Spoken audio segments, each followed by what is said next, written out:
Four stroke petrol इंजिनची कार्यपद्धती.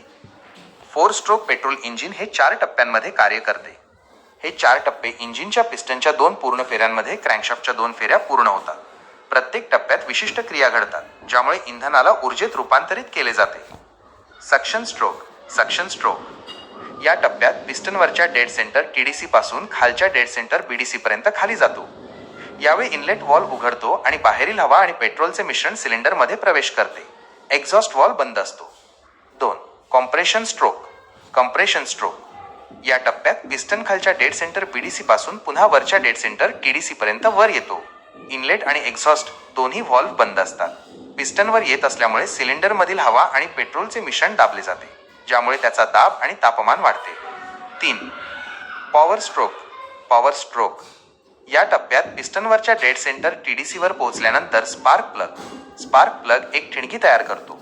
या ठिणगीमुळे दाबलेले हवा पेट्रोल मिश्रण पेट घेते आणि ज्वलन होते. या ज्वलनामुळे मोठ्या प्रमाणात ऊर्जा आणि दाब तयार होतो, ज्यामुळे पिस्टन अत्यंत वेगाने खालच्या दिशेने ढकलला जातो. या क्रियेमुळे इंजिनला शक्ती मिळते. 4. Exhaust stroke. Exhaust stroke piston खालच्या डेड सेंटर BDC वर पोहोचल्यानंतर पुन्हा वरच्या डेड सेंटर TDC कडे जाऊ लागतो. यावेळी एक्झॉस्ट व्हॉल्व उघडतो आणि ज्वलनामुळे तयार झालेले धूर आणि वायू बाहेर पडतात. पिस्टनच्या वरच्या हालचालीमुळे हे वायू सिलेंडरमधून पूर्णपणे बाहेर ढकलले जातात. हे 4 टप्पे सतत एकापाठोपाठ होत राहतात, ज्यामुळे इंजिनला आवश्यक शक्ती मिळत राहते आणि वाहन चालते.